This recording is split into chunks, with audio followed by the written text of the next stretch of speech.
Right, here we go. Bloody hell. Right. There we go. Alright there, ladies and gentlemen. Keith Platt here. Well, I said I'd keep in touch with you over the year, and here I am again. I just want to thank you all for tuning in. And what a year it's been so far, eh? I must admit, since my last chat with you all, I've had some interesting messages. Mainly from people who didn't take too kindly to what I had to say about Jade Goody, which was that she was a fucking waste of cancer, if any of you missed it. Although I have had messages of support, I'd like to thank all of you who did send me messages of support, and those fans of Jade who sent me death threats. I suggest you tune off now, because you're the kind of bloody half-wit that's going to be very upset when what I've got to say about that cunt on a stick, Katie fucking Price. Hey, if you give two shits about what that woman gets up to, then you are worse than her, eh? I mean, let's face it, this is a woman who has actually managed to make Peter Andre seem like quite a classy bloke. Hey, who would have thought that had ever fucking happened? He's Australian for a start, no bloody class whatsoever. I don't get it, I really don't, eh?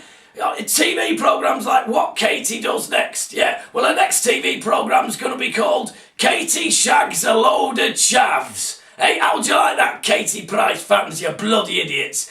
And before you start saying, oh, she's a lot cleverer than you think, I mean, look at those books she's written. Written? Hey, the first time she knows anything about that book is when she fucking reads it herself. Dearie me, I mean, you've seen her interviewed. The woman's just a pair of tits, no brain, empty fucking head, a waste of fucking flesh and bones, eh? She is a waste of space. The sooner that bloody oxygen thief fucks off and joins her mate Jade Goody, the better, eh? Natural causes, or as I prefer to see it, natural selection. So anyway, there you go. If you're offended by that, good, you're a fucking idiot. So, what else has been going on, eh? I'm sorry, you'd think I'd mellow at my age, wouldn't you? But it doesn't seem to be happening. But then again, if I did, I don't think half of you lot would be tuning in, would you? But it is a funny old time. We're gonna get a visit from the Pope next year, I understand. That's great, eh? A bloke in a dress who's going to come over here and talk to us all about his imaginary fucking friend, eh? And it's very, very strange as well. This government's very selective with who it lets in this country and who it doesn't let in this country.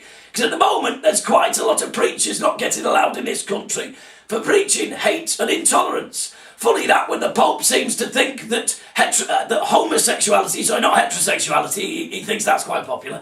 He seems to think that homosexuality is as big a danger to the planet as global warming, eh? Or the loss of the rainforests, I believe the actual quote is. There's more of a threat from one of the cheeky girls becoming a European MP, you daft Catholic cunt. For fuck's sake, he represents everything that is wrong with religion, eh? Just teach people to be fucking guilty all the time and miserable when they're happy.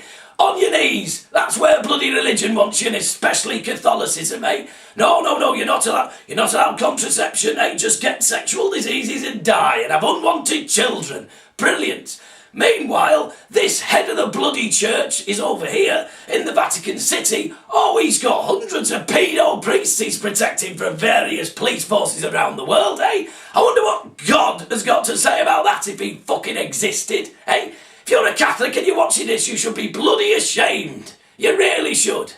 I'm sorry about that. I'm not sorry. I'm sorry. I'm sorry you're a bloody Catholic, aren't they, eh? Bloody, and don't get me wrong, I have not got it in for Catholics, alright? I've got it in for all religions, you can all fuck off. I seem to be picking on the Catholics, but that's an accident. But I tell you, the old tash needs a bit of upkeep these days, I tell you. Older you get, hair tends to fall out, I tell you. Well, you knew that already, didn't you? But finally, on a positive note, I'd like to pay my respects to Bobby Robson. I would do a minute's silence, but I think we've had minutes of applause, a few seconds of applause. Top bloke. And very different to most Geordies. Lovely people, but basically fucking useless, eh? Especially one on eBay, and I'd love to name him, but if I do, I bet the little prick would find out and get me ripped off. So, anyway, he's got about 4 feedbacks, a lot of them are negative, and he always says he posts something to you. He posts it to you, but you weren't in, so he got returned to him. He's a lying cunt. And I think I might have made this a little bit more personal than it needed to be. But there you go. Anyway, ladies and gentlemen, it's a pleasure chatting to you. I hope you've enjoyed my little update. I look forward to speaking to you all again soon, alright? See you later from KP, Hull City. Peace out. Right now. Oh, he's fucking struggled switching this bloody thing off. Where is it?